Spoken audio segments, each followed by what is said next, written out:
Selamat siang, kita kembali bertemu di siang hari ini. Puji Tuhan, God is so good all the time. Ya, tadi di awal sudah kita lihat juga ada share screen dari host, di mana bagi kita semua yang merasa terberkati, silahkan masuk ke YouTube channel, ada tertulis, dan juga God's Words Ministry, dan dapat diklik tombol bel di sana untuk subscribe. Untuk itu di siang hari ini kami mengajak semua kita yang ada untuk mempersiapkan Alkitab kita pastinya, dan juga kita mempersiapkan hati dan pikiran kita. Dan selama kita mendengarkan firman yang akan dibawakan oleh Pendeta Roy, kami menghimbau untuk kita semua terus berdoa, mendoakan bahwa Roh Kudus sajalah yang akan disampaikan oleh Pastor Roy dan juga untuk jaringan koneksi kita masing-masing tentunya. Untuk itu, marilah kita segera akan memulai Bible Study kita siang hari ini. Kita akan doa buka oleh Ibu Marlin Karamoy. Kita bersatu dalam doa. Ya Tuhan, Allah Bapa kami dalam surga, Allah yang maha baik, Allah yang kami sembah di dalam nama Yesus Kristus. Kami ucap syukur ya Tuhan, bila mana pada saat ini kami kembali ya Tuhan, mempelajari sebagian daripada sabda-Mu ya Tuhan, yang akan disampaikan oleh Pendeta Roy Pitoy. Ya Tuhan, kami mohon biarlah kiranya urapan Roh Kudus-Mu ya Tuhan dapat mengurapi lidah daripada hamba Tuhan ini ya Tuhan, agar dengan demikian apa yang disampaikan, apa yang diberikan ya Tuhan kepada kami masing-masing dapat memberikan kekuatan kepada kami dari dalam menghadapi akhir zaman ini ya Tuhan. Dan biarlah ya Tuhan firman-Mu ini dapatlah hidup dalam kehidupan kami sehingga kami dapat menjadi pelaku firman-Mu, kami dapat menjadi saluran berkat-Mu ya Tuhan dimanapun kami berada. Terima kasih ya Tuhan, Engkau memberkati kami masing-masing yang mendengarkan. Biarlah ya Bapa dengan bantuan Roh Kudus-Mu ya Tuhan, kami dapat mengerti, memahami apa yang diajarkan. Terima kasih ya Bapa. Ampunilah segala dosa kami. Di dalam nama Yesus kami berdoa dan mengucap syukur. Amin. Amin. Terima kasih. Terima kasih Ibu Marlin Karamoy. Sebelum kita memulai Bible Study kita siang hari ini, kami sudah menerima satu pertanyaan dan akan segera dijawab oleh Pastor Roy. Pertanyaan dari Ibu Naine di BSD. Untuk pelajaran kemarin dalam hal ini di part 3 ya, tidak makan dari binatang bagaimana dengan Esau sebagai pemburu. Ishak sangat suka makanan buruannya.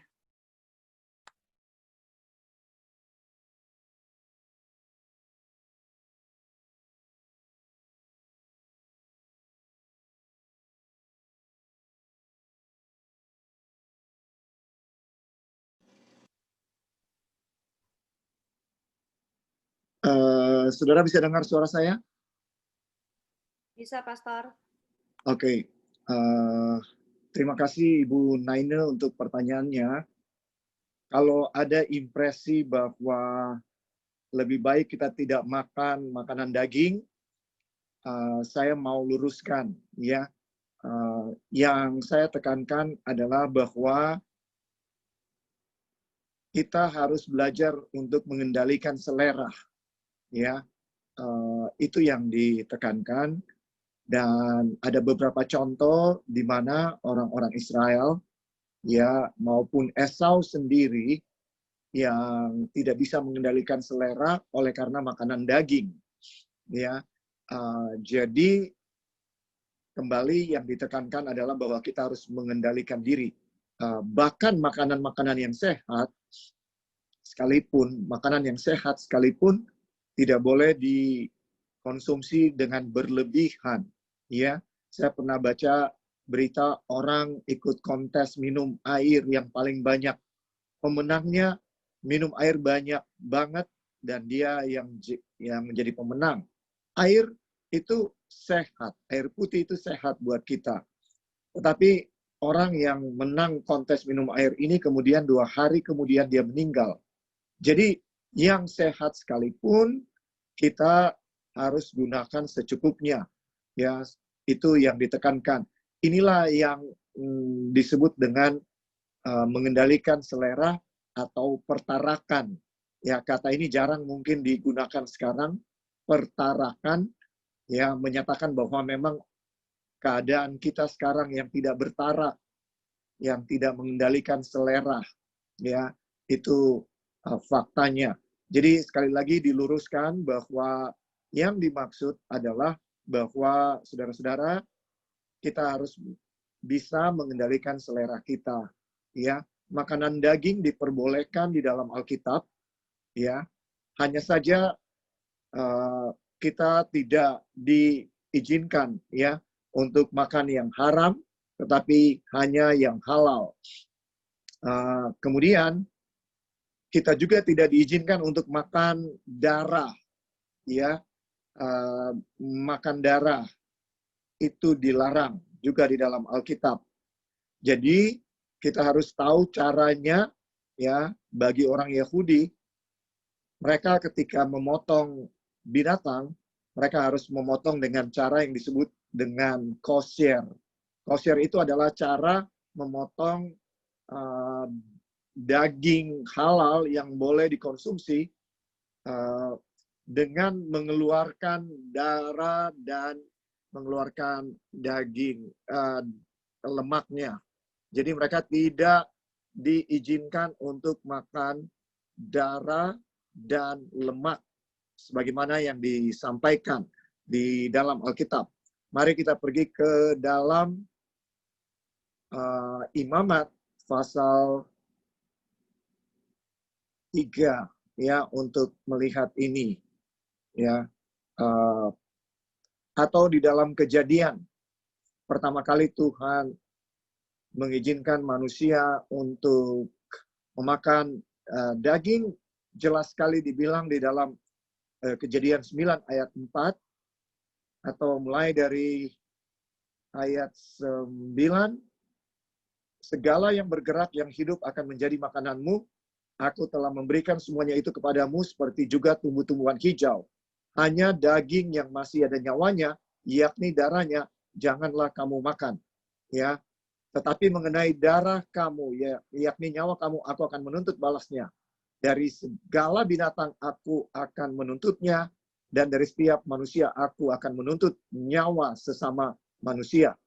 Nah, sebagian orang mengatakan bahwa makanan haram dan halal itu hanya buat orang Yahudi. Tapi jauh sebelum ada orang Yahudi, masih zaman Nuh, ya, sesudah ketika Nuh dan keluarganya sudah masuk ke dalam bahtera, ya, kemudian disebutkan bahwa binatang yang tidak haram, ya, dan binatang yang haram, ya, waktu mereka masuk sudah disebutkan ada istilah haram dan ada istilah halal.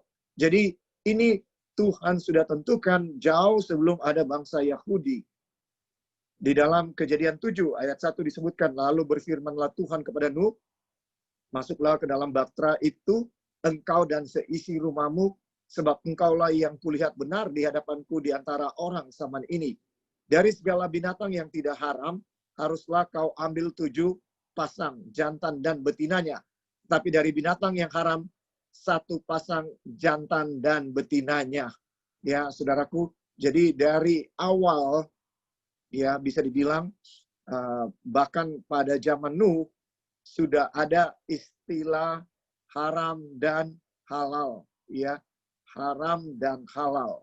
Jadi ini bukan hanya ketika bangsa Israel ada, waktu Musa ada baru diberikan, tapi sudah diberikan sebelumnya, sebelum Israel ada, bahkan sebelum ada bangsa yang disebut bangsa Israel, ya, bahkan jauh sebelum Musa bisa dibilang, tapi ini sudah diberikan oleh Tuhan. Ini diberikan bahkan sebelum zaman Nuh, karena waktu zaman Nuh baru disebutkan, ya, berarti sebelumnya pun sudah ada, ya. Bisa dibilang semua binatang yang dikorbankan adalah binatang halal. Tidak ada binatang haram yang diizinkan untuk dikorbankan. Jadi pembagian halal dan haram sudah ada dari awalnya oleh Tuhan, ya. Dan ini menandakan bahwa ada keinginan Tuhan supaya manusia bisa mengendalikan selera. Tidak semua makanan boleh dimakan, ya. Dan kita harus yakin dan percaya bahwa apapun yang Tuhan larang itu demi kebaikan kita, bukan untuk maksud-maksud yang lain, tapi untuk kebaikan kita. Coba kita bayangkan COVID-19 ini, saudara-saudara, terjadi karena ada orang yang tidak bisa mengendalikan selera. Sekarang ya di provinsi yang memulai semua virus COVID-19 ini di Wuhan pertama kali ditemukan, di provinsi ini, saya baca 2 hari yang lalu bahwa pemerintah sudah mengeluarkan peraturan yang keras bahwa mereka tidak boleh makan binatang liar untuk 5 tahun ke depan. Sama sekali tidak boleh. Ya, saudara-saudara. Kalau saja manusia bisa mengendalikan selera, ya, bahwa mereka tidak sembarang makan, maka kita tidak akan mengalami COVID-19 seperti sekarang ini. Ya, ini yang bisa disampaikan bahwa benar bahwa Tuhan mengizinkan manusia makan daging hanya sesudah manusia jatuh ke dalam dosa. Awalnya Tuhan hanya mengizinkan manusia makan buah-buahan dan biji-bijian. Tapi setelah manusia jatuh ke dalam dosa, maka Tuhan menambahkan sayur-sayuran, dan juga sebelum air bah ya itu datang, maka Tuhan juga mengizinkan manusia untuk mulai makan daging. Ya, ini yang bisa disebutkan. Namun di zaman kita, saudara-saudara, polusi telah begitu kuat. Ya, kita lihat bahwa wabah penyakit flu burung pertama kali, flu babi, ya, dan flu-flu yang lain yang menjadi wabah penyakit ini semua karena polusi di zaman kita yang zaman dulu tidak ada. Jadi zaman dulu mungkin masih aman untuk mengkonsumsi binatang-binatang ini, tapi zaman sekarang mungkin, saudara, ya ini COVID-19 dampaknya meluas dalam sejarah manusia. Mungkin inilah wabah penyakit yang paling meluas, saudara-saudara. Dan ini semua akibat karena kita masih belum bisa mengendalikan selera, ya, saudara-saudara.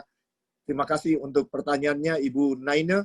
Semoga ini cukup jelas bahwa kita harus bisa mengendalikan selera, ya. Kita harus bisa mengendalikan selera dan kita harus bertarak. Itu istilahnya, bertarak. Dan bertarak itu punya definisi menggunakan secukupnya yang sehat dan menolak segala sesuatu yang tidak sehat. Ya, semoga ini bisa menjadi tekad kita bersama, saudara-saudara, untuk mempunyai kehidupan yang lebih sehat, yang lebih baik. Ya, kita sekarang sangat tergantung satu dengan yang lain oleh karena globalisasi. Maka apa boleh buat? Kita harus juga bisa mengikuti nasihat-nasihat dari Badan Kesehatan Dunia demi kesejahteraan bersama. Ya, kita tidak lagi bebas boleh melakukan apa yang kita mau sesuka hati kita. Zaman sudah seperti itu, zaman kita sekarang ini, saudara-saudara. Baiklah, saudara-saudara, mari kita tunduk kepala untuk melanjutkan pelajaran kita pada siang hari ini. Ya Tuhan Allah yang bertakhta di dalam kerajaan surga, kami bersyukur sekali lagi karena kesempatan yang Tuhan masih berikan kepada kami untuk berkumpul bersama-sama dan kembali melanjutkan pelajaran kami. Terima kasih ya Tuhan untuk kesempatan mempelajari firman-Mu. Dan biarlah Roh Kudus Tuhan yang Engkau janjikan menjadi bagian kami pada siang hari ini.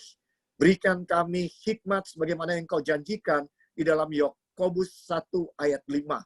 Agar apapun yang kami pelajari, kami mengerti, dan lebih daripada pengertian, karakter kami semakin diubahkan, semakin serupa dengan Tuhan Yesus.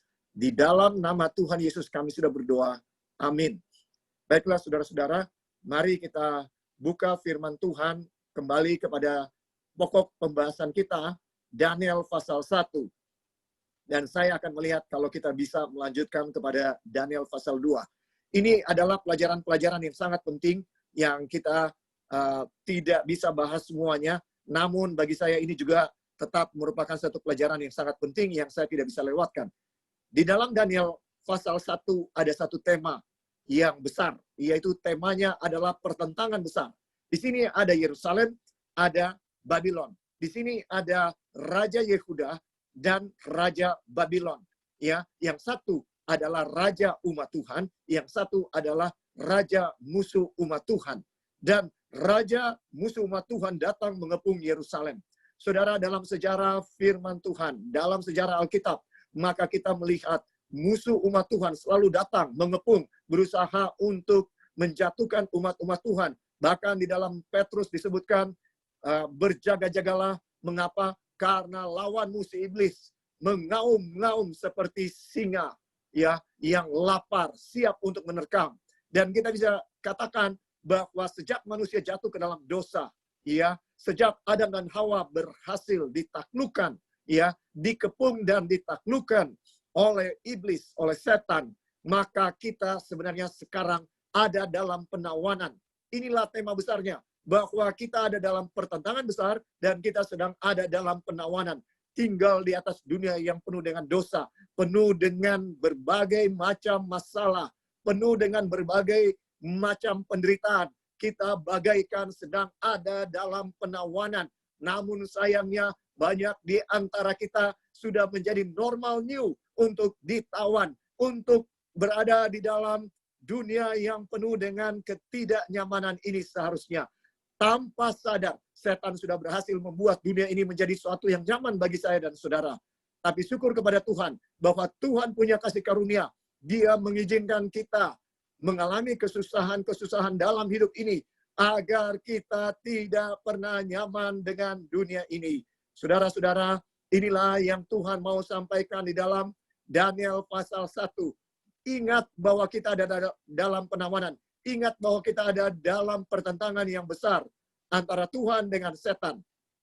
Antara umat-umat Tuhan, ya, dengan agen-agen setan di atas dunia ini. Dan pertentangan ini, saudaraku, akan berakhir segera. Dan umat Tuhan akan selalu menang. Dan kita sudah mempelajari bagaimana supaya menang. Jangan tunduk kepada rayuan setan.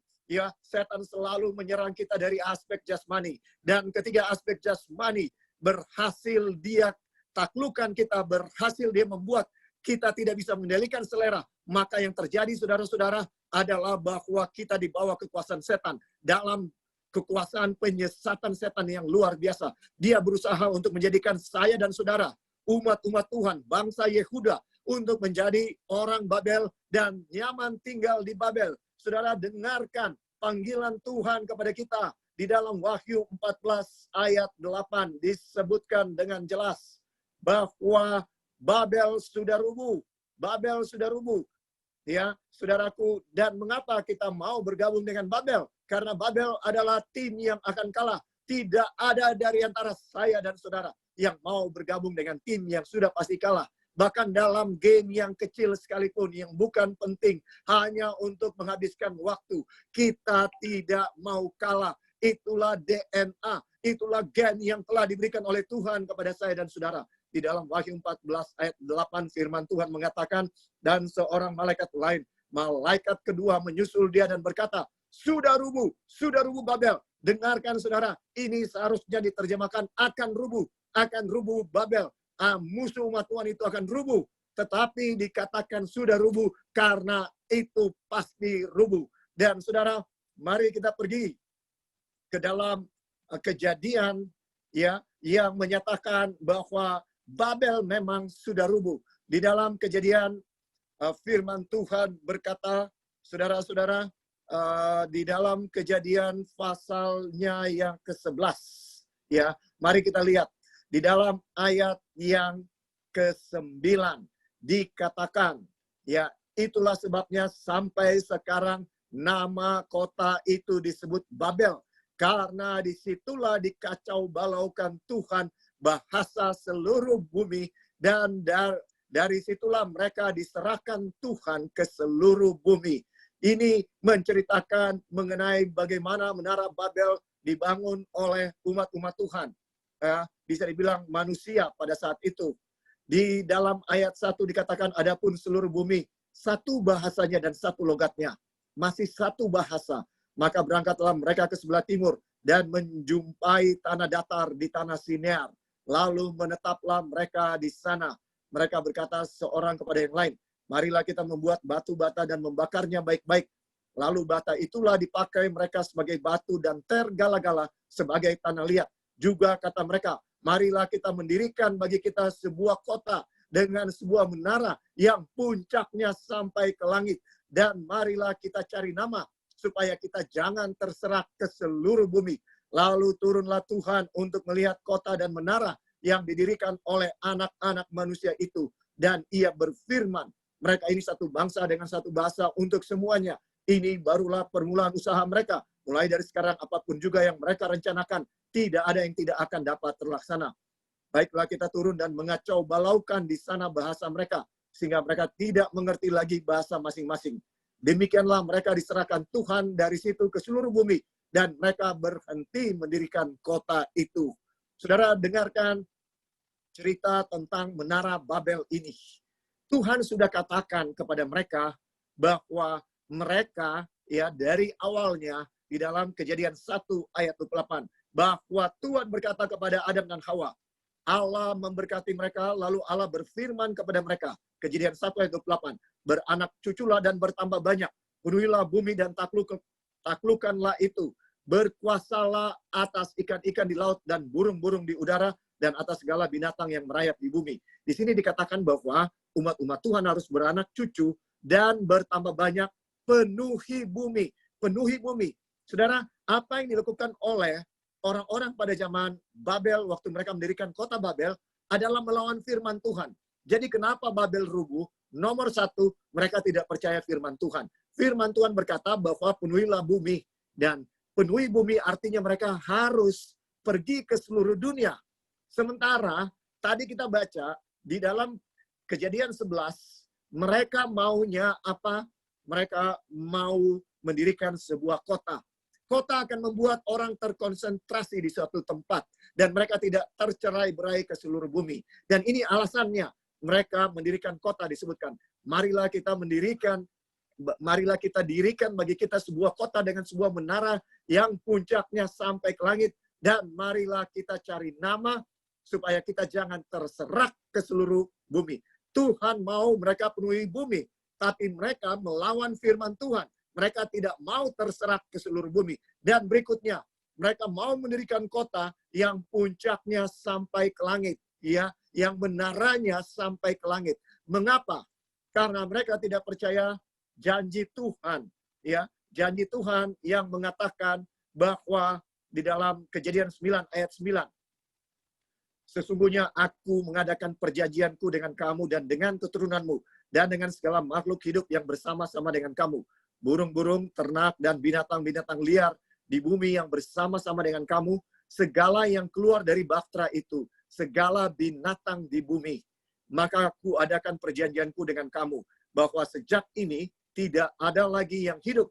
Yang akan dilenyapkan oleh air bah lagi. Dan tidak akan ada lagi air bah untuk memusnahkan bumi. Saudara, orang Babel, agama Babel tidak percaya kepada firman Tuhan. Tuhan bilang penuhi bumi, ya. Penuhi seluruh bumi berarti mereka akan tercerai-berai ke seluruh bumi, memenuhi bumi. Tapi mereka tidak mau. Mereka bangun kota, mereka terkonsentrasi di situ dan mereka mendirikan menara yang puncaknya sampai ke langit dengan tujuan agar kalau terjadi lagi bisa dibilang air bah, mereka sudah siap. Saudara dengarkan ya, orang Babel tidak percaya kehendak Tuhan, firman Tuhan. Itu sebabnya agama Babel yang akan ada di akhir zaman ya dikatakan sudah rubuh ya. Karena apa? Kesalahan yang sama mereka buat berulang-ulang ya. Orang-orang ini tidak mau melakukan kehendak Tuhan, tidak mau menuruti firman Tuhan. Itu ciri khas utama dari agama Babel. Tidak mau menuruti, tidak mau percaya kepada firman Tuhan ataupun perintah Tuhan. Saudaraku, saya dan saudara yang mengaku pengikut Tuhan, ya, jangan kita lakukan apa yang dilakukan oleh orang-orang yang mengaku menjadi pengikut Tuhan, tapi mereka tidak mau melakukan kehendak Tuhan. Bisakah kita melakukan itu? Sangat bisa. Ingat firman Tuhan yang sering saya kutip dari Matius 7 ayat 21, ya. Bisa sekali saudara. Yaitu bukan setiap orang yang berseru kepadaku Tuhan, Tuhan akan masuk ke dalam kerajaan surga. Di sini ada orang yang mengaku berbakti kepada Tuhan, tetapi mereka tidak melakukan kehendak Bapa. Itu sebabnya Tuhan Yesus bilang, bukan setiap orang yang berseru kepadaku Tuhan, Tuhan akan masuk ke dalam kerajaan surga, melainkan dia yang melakukan kehendak Bapa-Ku di surga. Jadi umat Kristen di akhir zaman, Tuhan Yesus menubuatkan bahwa mereka akan berbakti kepada Tuhan. Mereka akan memuji nama Tuhan. Mereka akan sebut nama Tuhan Yesus. Puji Tuhan. Puji Tuhan Yesus. Tapi mereka tidak melakukan kehendak Bapa. Dan ini adalah pengulangan dari umat Tuhan di zaman Yesus.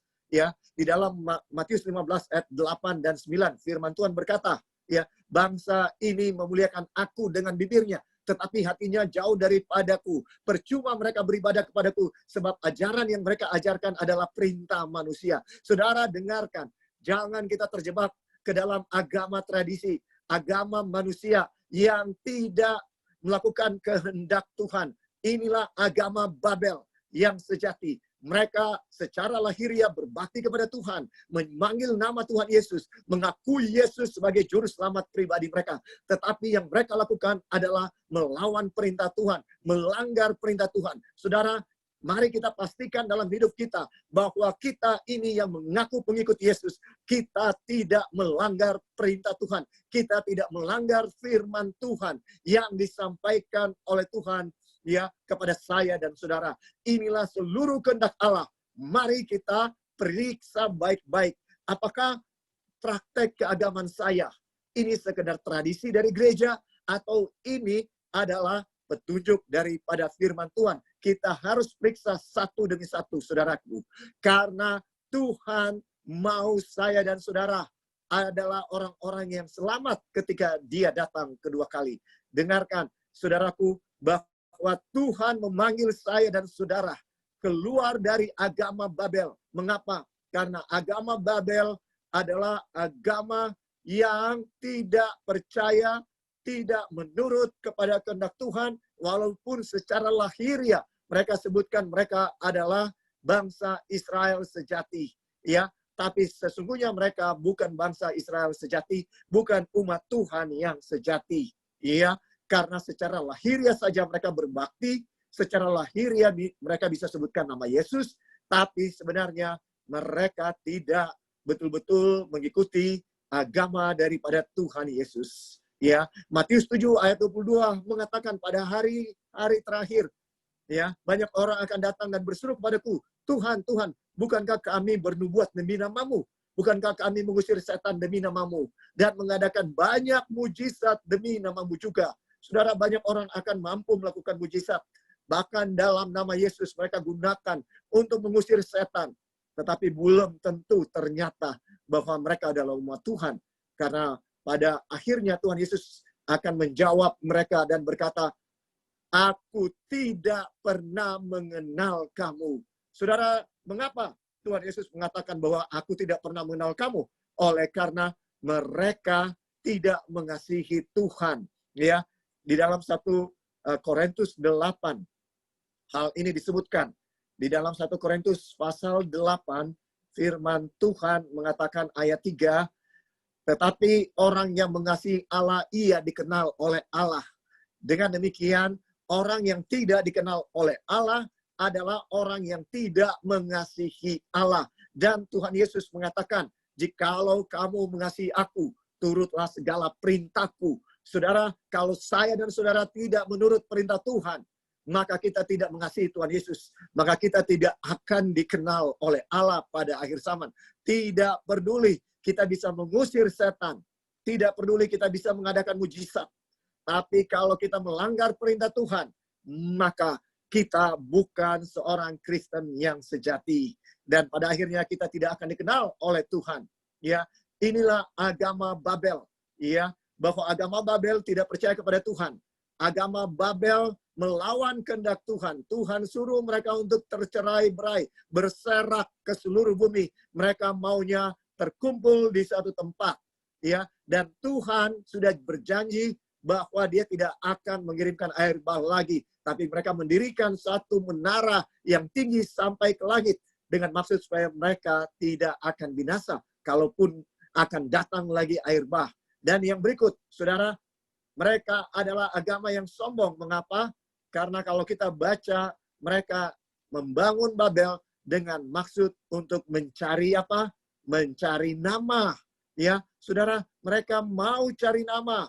Inilah yang membuat kota Babel itu binasa atau akan hancur di kemudian hari. Ya, di akhir zaman ini menggambarkan sistem keagamaan palsu. Ya, yang saudaraku meninggikan diri dengan luar biasa. Ya, mereka katakan, marilah kita dirikan bagi kita sebuah kota dengan sebuah menara yang puncaknya sampai ke langit. Saudara, dan marilah kita cari nama supaya kita jangan terserah ke seluruh bumi. Mereka ingin menyombongkan diri dengan mencari apa? Mencari nama, saudara. Agama Babel juga adalah agama yang mau mencari selamat sendiri. Mereka dirikan menara Babel untuk menyelamatkan diri kalau ada air bah datang. Dengan kata lain, saudara, agama Babel adalah agama yang mengandalkan perbuatan kebenaran sendiri untuk diselamatkan. Ya, mereka tidak bergantung kepada Tuhan untuk mendapatkan keselamatan. Dengan demikian, mereka mengandalkan perbuatan-perbuatan mereka yang baik untuk diselamatkan. Bisa dikatakan, mereka berusaha untuk menyelamatkan diri mereka sendiri. Dan itu sebabnya, ya, ketika Tuhan Yesus datang pertama kali, bangsa Israel menyelamatkan diri dengan segala ritual-ritual yang mereka buat, dengan segala kewajiban-kewajiban agama yang mereka buat, dan mereka pikir dengan berbuat demikian, mereka ini sudah layak untuk diselamatkan. Saudaraku, inilah agama Babel yang ada di dalam tema dari seluruh isi buku Daniel. Ya, saudara, melawan musuh-musuh umat Tuhan. Itu sebabnya Tuhan Yesus bilang, apabila kamu melihat pembinasa keji, ya, inilah yang digambarkan agama Babel ini, saudara, ya, kekuasaan dari Babel yang menggabungkan kekuasaan agama dan negara ini, saudara, ya, yang disebut oleh Tuhan Yesus sebagai pembinasa keji, yang harus kita tahu, dan dari awal sudah disebutkan bahwa dia mengepung umat-umat Tuhan. Panggilan kepada kita, saudara-saudara, adalah yang diberikan di dalam Wahyu pasal yang ke-18. Ini adalah panggilan kepada umat-umat Tuhan untuk keluar dari Babel. Karena kalau tidak, maka kita akan binasa.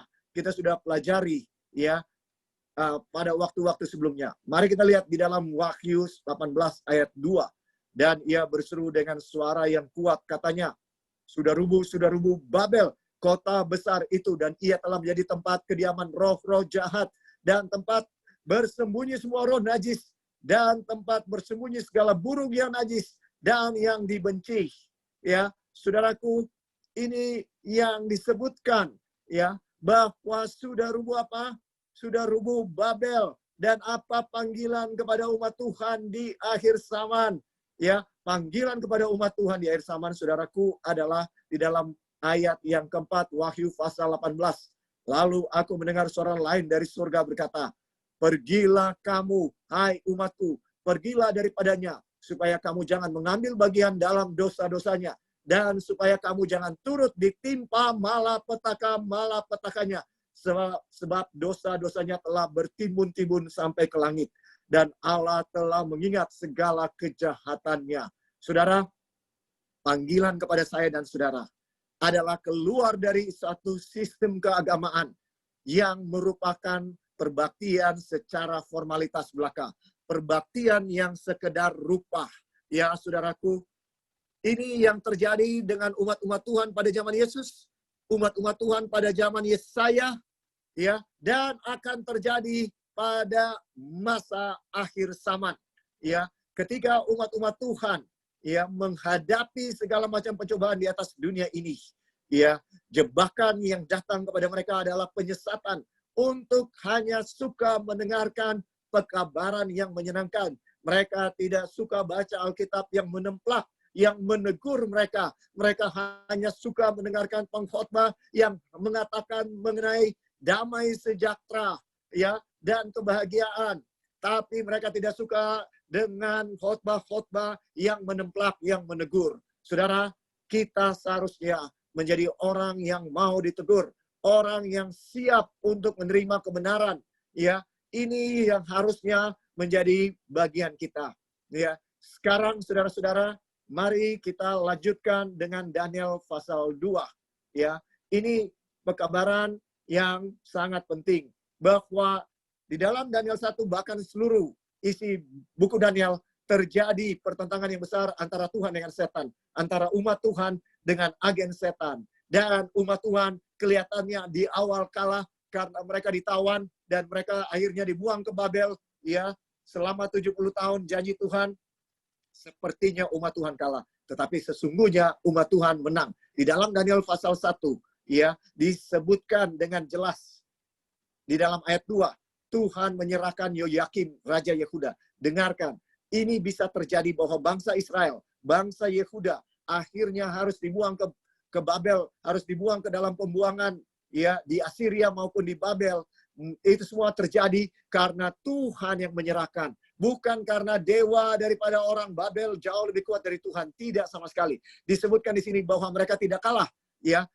Namun Tuhan yang menyerahkan mereka ke dalam tangan daripada bangsa Babel. Dan di sini disebutkan juga antara perkakas-perkakas yang ada di rumah Allah, di bait suci, dan juga bertentangan dengan rumah dewa.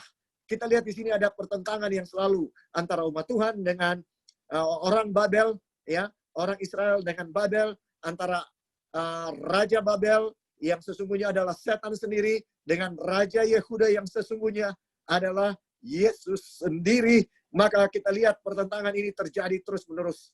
Namun, di dalam Daniel pasal 1, umat-umat Tuhan yang kelihatannya kalah pada awalnya karena ditawan, terbukti pada akhirnya dalam pasal 1, Tuhan membuktikan bahwa dia lebih berkuasa. Dia bisa gunakan anak-anak muda yang masih belasan tahun umurnya untuk mengalahkan orang-orang terpintar yang ada di seluruh dunia.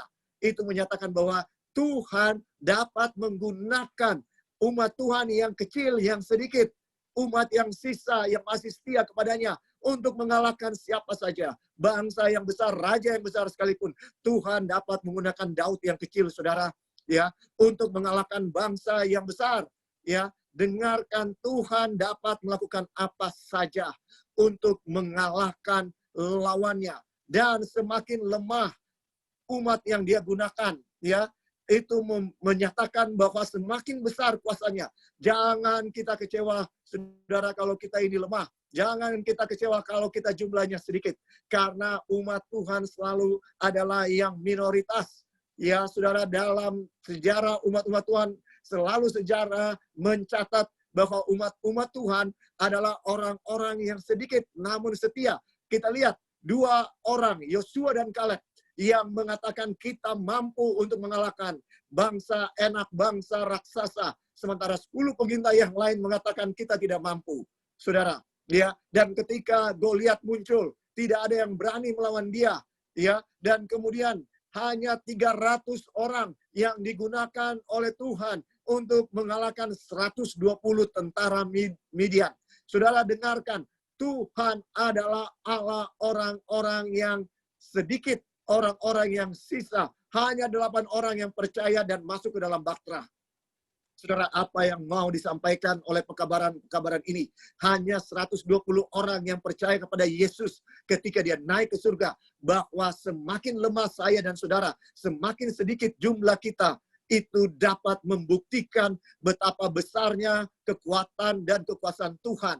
Jadi jangan kecewa kalau kita tidak punya kemampuan, kalau kita hanya sedikit. Karena umat Tuhan selalu sedikit. Tidak pernah umat Tuhan itu menjadi mayoritas. Saudara, dengarkan, ya, yang saya mau sampaikan di sini. Jangan kecewa. Dengan menggunakan 1 Daniel saja, Tuhan telah buktikan kepada Raja Babel, ya, Nebukadnezar, akan kekuasaannya, akan keluar biasaannya. Di dalam Daniel pasal 2 sekarang, peperangan ini terus berlanjut. Mari kita lihat. ya, bahwa Tuhan berkali-kali mengalahkan semua musuh-musuhnya dengan menggunakan bahkan anak-anak belasan tahun, para remaja, bisa dikatakan seperti itu. Pada tahun yang kedua pemerintahan Nebukadnezar, bermimpilah Nebukadnezar. Karena itu hatinya gelisah dan ia tidak dapat tidur. Lalu raja menyuruh memanggil orang-orang berilmu, ahli jampi, ahli sihir, dan para kasdim untuk menerangkan kepadanya tentang mimpinya itu. Maka datanglah mereka dan berdiri di hadapan raja. Raja sudah membuktikan bahwa Daniel, Sadrak, Mesak, Abednego adalah orang-orang yang paling pintar dari semua orang-orang bijaksana. Namun ketika dia mimpi dan oleh karena dia gelisah dan dia mendapatkan mimpi dalam tidurnya, dia tidak memanggil orang-orang yang terpintar ini. Membuktikan bahwa raja masih menganggap remeh walaupun dia sendiri yang tes mereka dan dia sudah buktikan bahwa mereka betul-betul 10 kali bahkan lebih cerdas daripada semua orang yang ada. Orang pintar yang berkumpul di seluruh dunia yang dia taklukkan, dia bawa untuk diajar dalam Universitas Babel. Saudaraku, dia belum percaya sesungguhnya. Mari kita lihat ceritanya berlangsung. Kata raja kepada mereka, aku bermimpi dan hatiku gelisah karena ingin mengetahui mimpi itu. Lalu berkatalah para kasdim itu kepada raja dalam bahasa Aram. Saudara, perhatikan di dalam ayat 4 ini dikatakan dalam bahasa Aram. Mulai dari ayat 4 ini, maka buku Daniel sekarang di dalam bahasa aslinya ditulis dalam bahasa Aramaik, ya, bahasa Aram. Ya, bukan lagi bahasa Ibrani. Ya raja, kekalah hidupmu. Ceritakanlah kepada hamba-hambamu mimpi itu, maka kami akan memberitahukan maknanya. Tetapi raja menjawab para kasdim itu, aku telah mengambil keputusan, yakni jika kamu tidak memberitahukan kepadaku mimpi itu dengan maknanya, maka kamu akan dipenggal-penggal dan rumah-rumahmu akan dirobohkan menjadi timbunan puing. Tetapi jika kamu dapat memberitahukan mimpi itu dengan maknanya, maka kamu akan menerima hadiah, pemberian-pemberian, dan kehormatan yang besar daripadaku. Oleh sebab itu, beritahukanlah kepadaku mimpi itu dengan maknanya. Mereka menjawab raja, silakan tuanku raja menceritakan mimpi itu kepada hamba-hambanya ini, maka kami akan memberitahukan maknanya. Jawab raja, aku tahu benar-benar bahwa kamu mencoba mengulur-ngulur waktu, karena kamu melihat bahwa aku telah mengambil keputusan, yakni jika kamu tidak dapat memberitahukan kepadaku mimpi itu, maka kamu akan kena hukuman yang sama, dan aku tahu bahwa kamu telah bermufakat untuk mengatakan kepadaku hal-hal yang bohong dan busuk, sampai keadaan berubah. Oleh sebab itu, ceritakanlah kepadaku mimpi itu, supaya aku tahu bahwa kamu dapat memberitahukan maknanya juga kepadaku. Dan para kasdim itu menjawab raja, tidak ada seorang pun di muka bumi yang dapat memberitahukan apa yang diminta tuanku raja, dan tidak pernah seorang raja, bagaimanapun agungnya dan besar kuasanya, telah meminta hal sedemikian dari seorang berilmu, atau seorang ahli jampi, atau seorang kasdim. Apa yang diminta tuanku raja adalah terlalu berat, dan tidak ada seorang pun yang dapat memberitahukannya kepada tuanku raja, selain dari dewa-dewa yang tidak berdiam di antara manusia. Maka raja menjadi sangat geram dan murka karena hal itu. Lalu dititahkannya lah untuk melenyapkan semua orang bijaksana di Babel.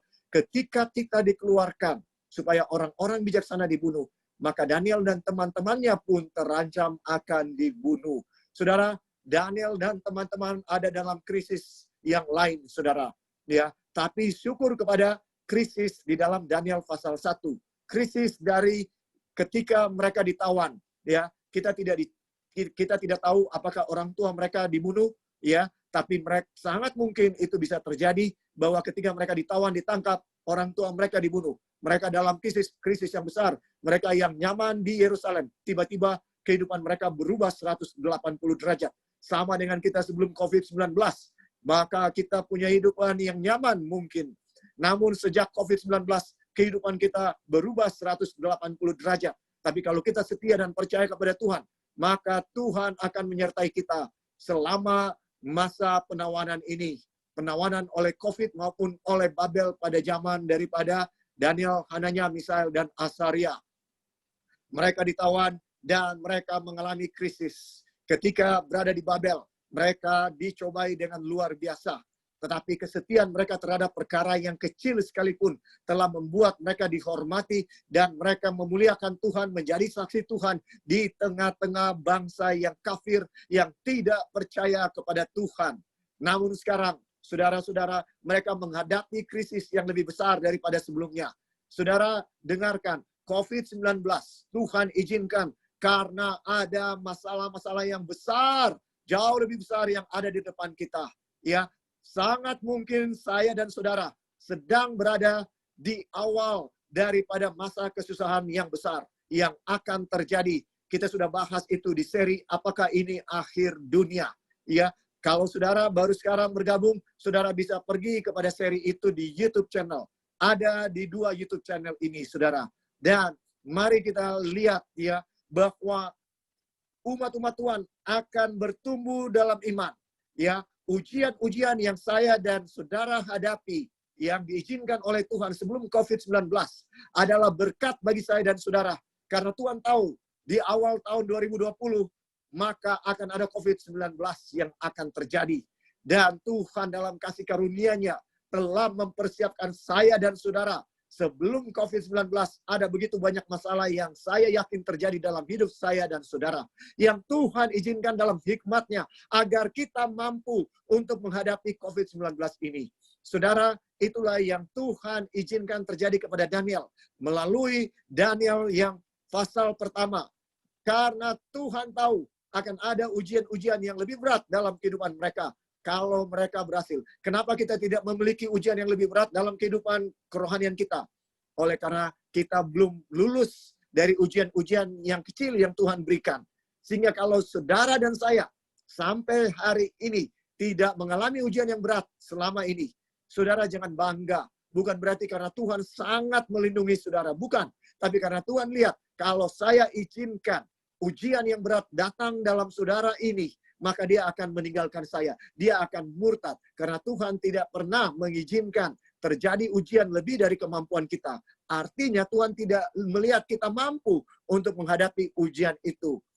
Saudara-saudara, maka raja menjadi sangat geram dan murka karena hal itu. Lalu dititahkannya lah untuk melenyapkan semua orang bijaksana di Babel. Ayat 13, ketika titah dikeluarkan supaya orang-orang bijaksana dibunuh, maka Daniel dan teman-temannya pun terancam akan dibunuh. Lalu berkatalah Daniel dengan cerdik dan bijaksana kepada Ariok, pemimpin pengawal raja yang telah pergi untuk membunuh orang-orang bijaksana di Babel itu. Katanya kepada Ariok, pembesar raja itu, mengapakah titah yang begitu keras ini dikeluarkan oleh raja? Lalu Ariok memberitahukan hal itu kepada Daniel. Maka Daniel menghadap raja dan meminta kepadanya supaya ia diberi waktu untuk memberitahukan makna itu kepada raja. Saudara, dengarkan iman yang dimiliki oleh Daniel. Ketika dia dengar berita bahwa COVID-19 sudah masuk, ya, ketika dia lihat bahwa ada ancaman hukuman mati kepada hidupnya, saudara, ya, Daniel sama sekali tidak khawatir sedikit pun. Ya, dia menghadap raja. Dia bertemu dengan Ariok dan minta untuk dibawa kepada raja dan meminta kepada raja supaya ia diberi waktu. Saudara, dengarkan. Daniel begitu yakin bahwa Tuhan akan memberitahukan maknanya kepada dia. Itu sebabnya dia berani datang kepada raja dan berkata kepada raja, berikan saya waktu, saya akan memberitahukan apa mimpi. Saudara, ini bukan satu kesombongan, ini bukan satu kepercayaan diri yang berlebihan, tapi ini adalah suatu iman kepada Tuhan oleh karena dia memiliki hubungan yang intim dengan Tuhan setiap hari. Saudara, dengarkan, kalau Daniel tidak memiliki hubungan yang erat dengan Tuhan, dia tidak akan mampu lakukan ini. Tapi kita lihat, di dalam Daniel 6 ayat 11 disebutkan bahwa Daniel ini seorang yang memiliki hubungan sangat erat dengan Tuhan. Ya, saudaraku, demi didengar Daniel bahwa surat perintah itu telah dibuat, pergilah ia ke rumahnya. Dalam kamar atasnya ada tingkap-tingkap yang terbuka ke arah Yerusalem. 3 kali sehari ia berlutut, berdoa, serta memuji Allahnya seperti yang biasa dilakukannya. Saudara, dengarkan, Daniel adalah seorang yang sangat menjaga hubungannya dengan Tuhan. Ya, 3 kali sehari dia selalu datang untuk berkomunikasi dengan Tuhan. Tidak peduli kalau dia pun sedang rapat dengan raja. Sehingga musuh-musuhnya tahu kebiasaannya ini. Dan mereka sudah periksa hidupnya. Tidak ada cacat celanya. Mereka tidak akan bisa dapati kesalahannya, saudara. Ya, ketika musuh saudara yang berusaha mencari kesalahan saudara, maka dan mereka tidak bisa mendapatinya, itu nyata bahwa tidak ada cacat dalam hidup saudara. Demikianlah yang terjadi dengan Daniel. Tidak ada cacat yang bisa didapatkan oleh musuh-musuhnya. Untuk apapun yang dia perbuat, dia sangat benar, saudara. Dia tidak ada kesalahan sedikit pun. Luar biasa Daniel ini. Mengapa? Karena dia punya hubungan yang erat dengan Tuhan. Dia tahu bahwa Tuhan akan menolong dia. Ayat 17, kemudian pulanglah Daniel dan memberitahukan hal itu kepada Hananya, Misael, dan Asaria teman-temannya.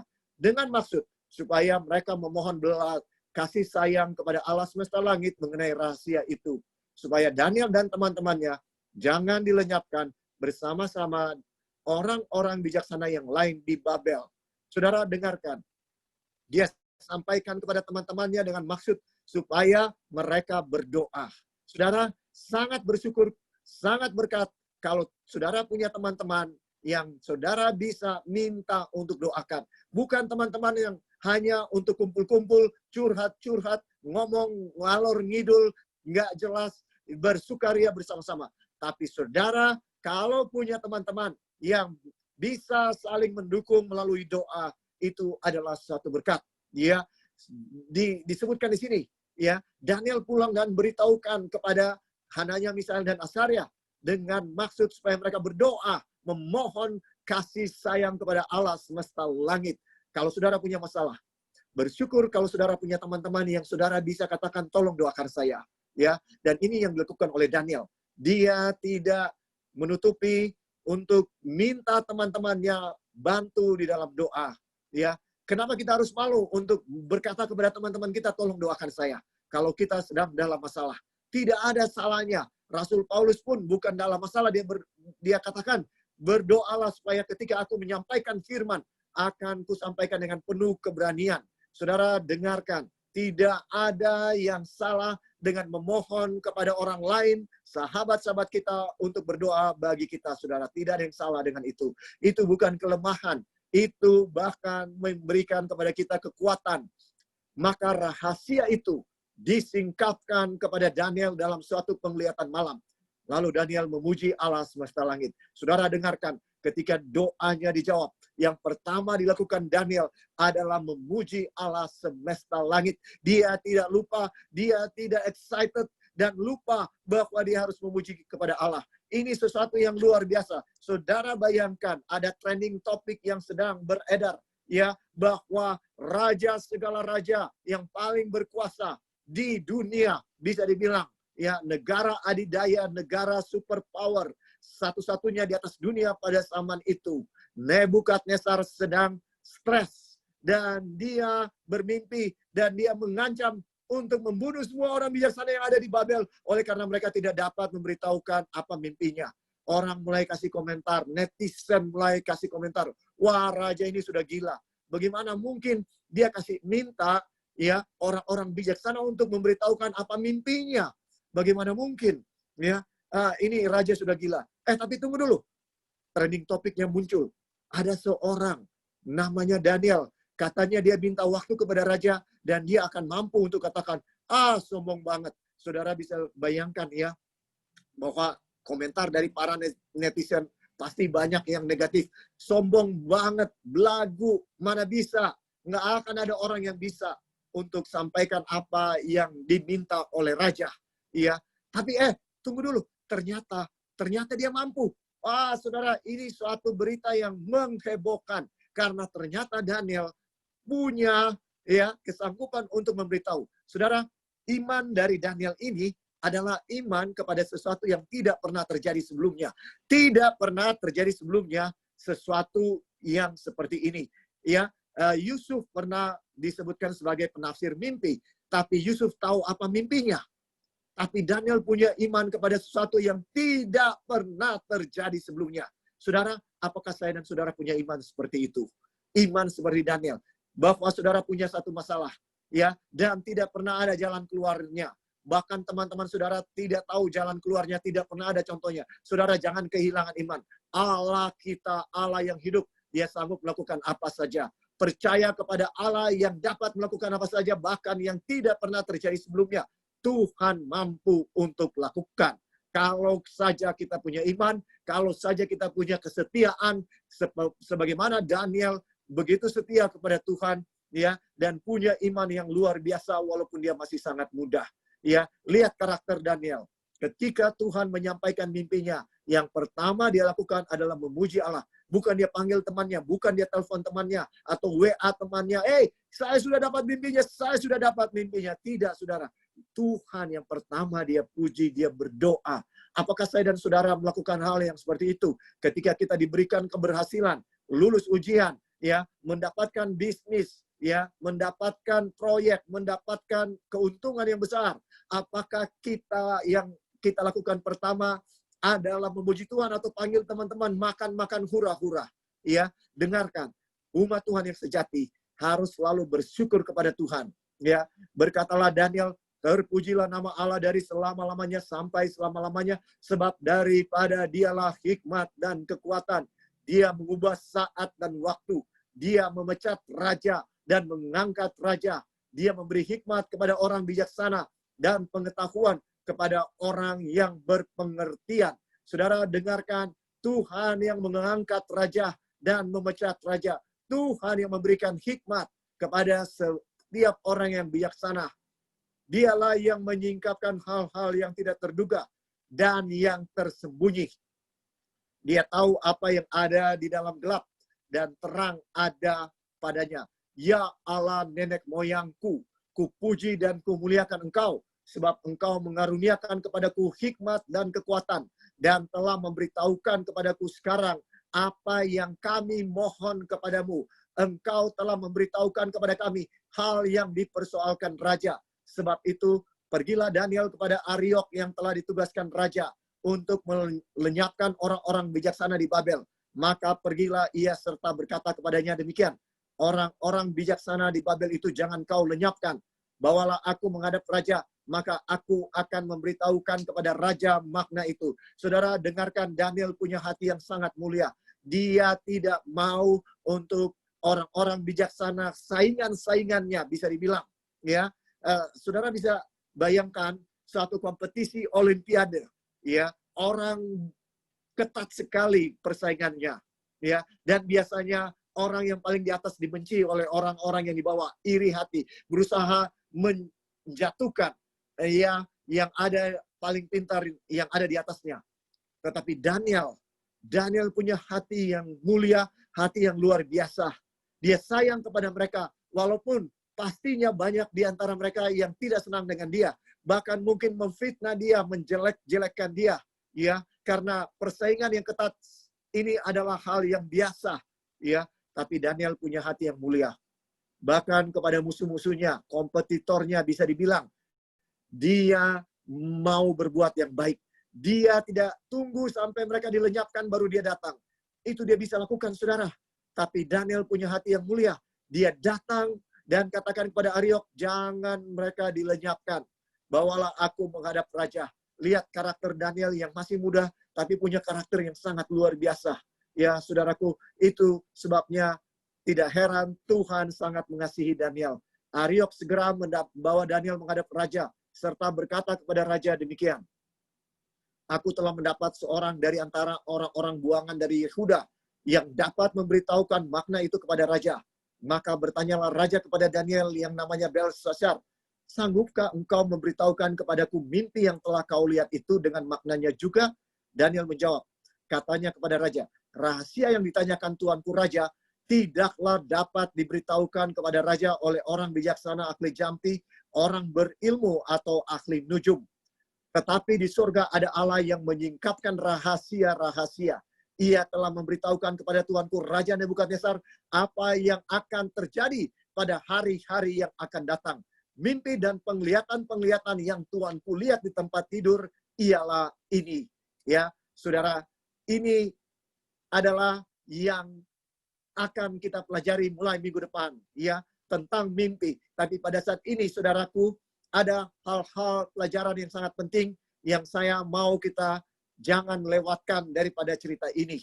Ya, bahwa rahasia yang ditanyakan Tuanku Raja tidaklah dapat diberitahukan kepada Raja oleh orang bijaksana, ahli jampi, orang berilmu atau ahli nujum. Mengapa? Mengapa mereka tidak dapat memberitahukannya? Karena Tuhan yang membuat bahwa Raja Nebukadnezar lupa apa mimpinya. Tuhan yang membuat. Dengan tujuan apa kira-kira Tuhan membuat Raja Nebukadnezar lupa akan mimpinya? Hanya satu tujuannya. Hanya satu tujuannya. Supaya, saudara-saudara, ya, supaya Daniel bisa menjelaskan mimpinya kepada Raja Nebukadnezar. Kembali Tuhan menyatakan ya supremasinya ya di dalam Daniel 1, walaupun kelihatan umat Tuhan ditawan, tapi pada akhirnya kemuliaan Tuhan yang muncul karena umat-umat Tuhan yang kedapatan lebih cerdas ya dari semua orang, bahkan 10 kali lebih cerdas. Dan Daniel punya karunia untuk menafsirkan mimpi.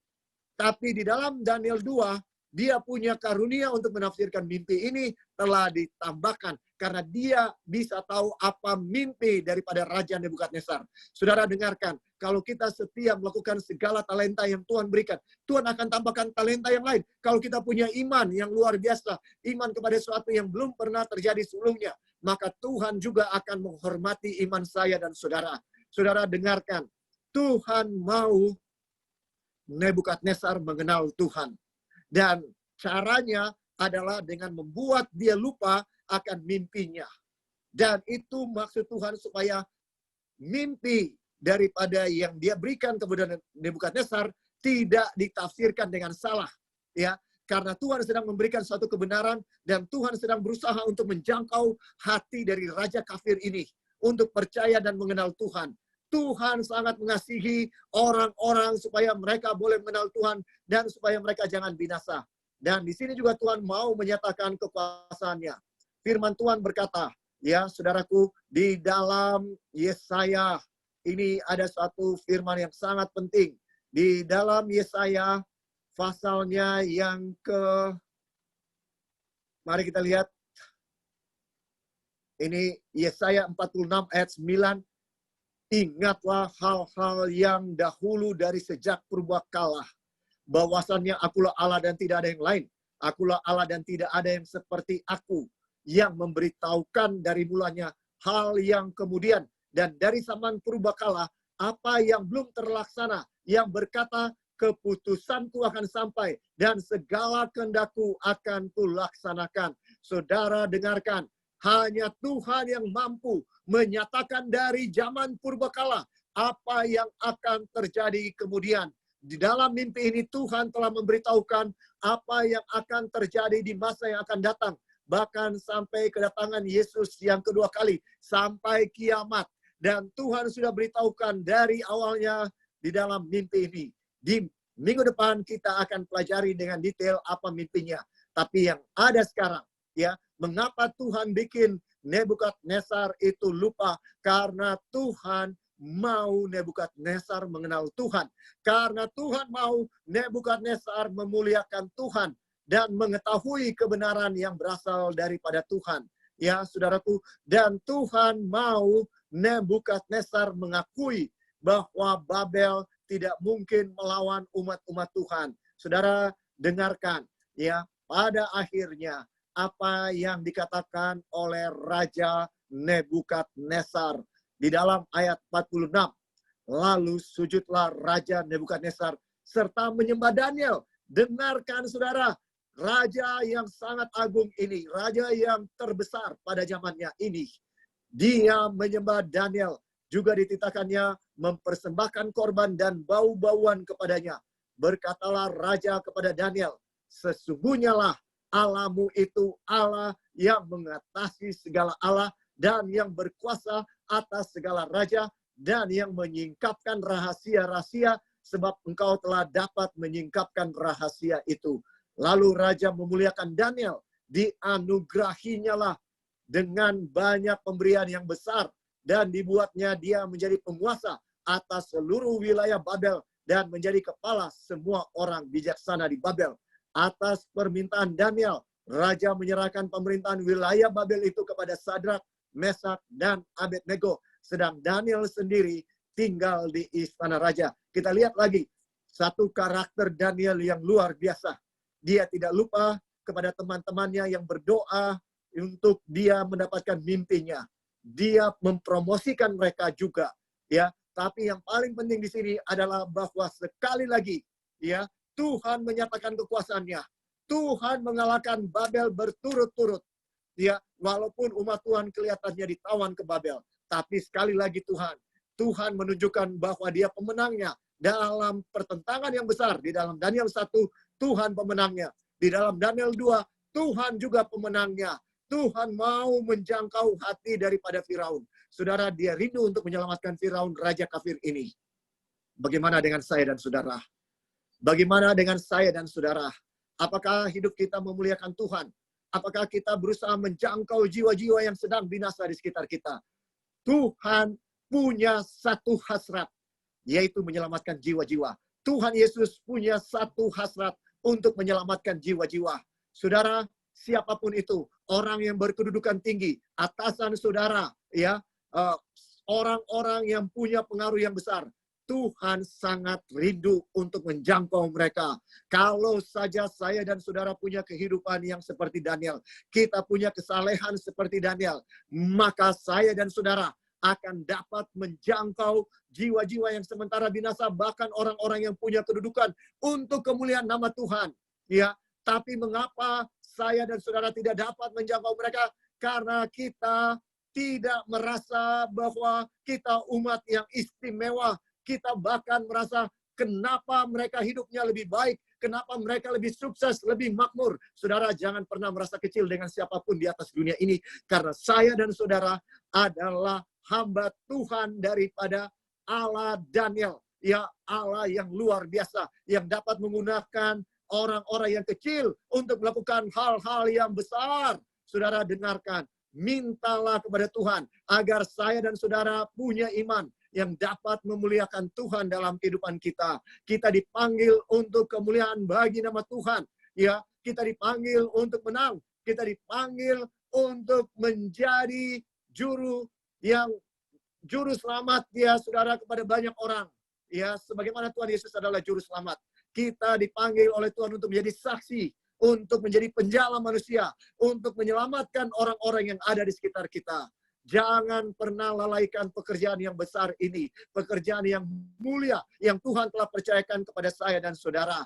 Biarlah firman ini boleh memberikan kekuatan kepada kita untuk maju terus dalam usaha untuk menyampaikan kebenaran dan menjangkau jiwa-jiwa di sekitar kita. Karena itulah yang harus kita lakukan. Maka Injil kerajaan ini akan sampai ke seluruh dunia. Menjadi kesaksian bagi segala bangsa. Baru tibalah kesudahan. Apakah kita tidak lelah hidup di atas dunia? Bukankah kita mau agar Yesus segera datang kembali? Mari kita bersatu padu, saudara. Menyingkirkan segala perbedaan. Dan menjangkau jiwa-jiwa bagi Tuhan Yesus. Untuk dibawa ke dalam kerajaannya. Dia segera datang, saudara. Dia segera datang. Waktunya sangat singkat. Kita harus bekerja dengan giat untuk memberitakan Injil kebenaran ini. Mari kita tunduk kepala dan mari kita berdoa. Ya Tuhan Allah yang bertakhta di dalam kerajaan surga. Terpujilah nama Tuhan. Terima kasih untuk firman Tuhan yang menguatkan kami pada siang hari ini. Untuk menjangkau jiwa-jiwa.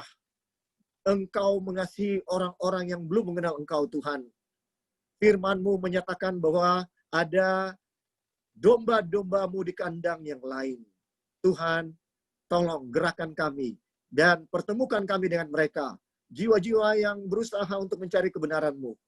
Tuhan, Engkau juga mengajarkan kepada kami bahwa Engkau ingin memuliakan umat Tuhan. Engkau ingin memperkenalkan kebenaran kepada banyak orang yang Engkau kasihi. Tuhan, kami berdoa agar kami boleh menjadi saksi-Mu yang baik untuk menyampaikan kebenaran kepada orang-orang yang sedang binasa di sekitar kami. Dan biarlah kami menjadikan tujuan hidup ini untuk menjangkau jiwa-jiwa adalah tujuan yang terutama di dalam kehidupan kami. Itu adalah pekerjaan kami yang terutama. Dan Tuhan, bantu kami, berikan kami Roh Kudus, agar kami menjadi saksi-Mu di Yerusalem, di Samaria, di seluruh Yudea, bahkan sampai ke ujung bumi. Di dalam nama Tuhan Yesus kami sudah berdoa. Amin. Tuhan memberkati saudara-saudara. Tuhan memberkati. Amin. Puji Tuhan. Puji Tuhan. Jadi kita akan terus saling mendoakan dan kita terus mendoakan banyak orang di mana Tuhan juga sanggup menjangkau jiwa-jiwa yang ada di luar sana, dan melalui kita dengan kita terus bertekun di dalam firman dan taat atas firman-Nya. Dan kita ketemu lagi hari Senin untuk mengenai Daniel 2 yang akan membahas mengenai mimpi daripada Raja Nebukadnezar. Oke, selamat menikmati akhir minggu. Tuhan Yesus memberkati.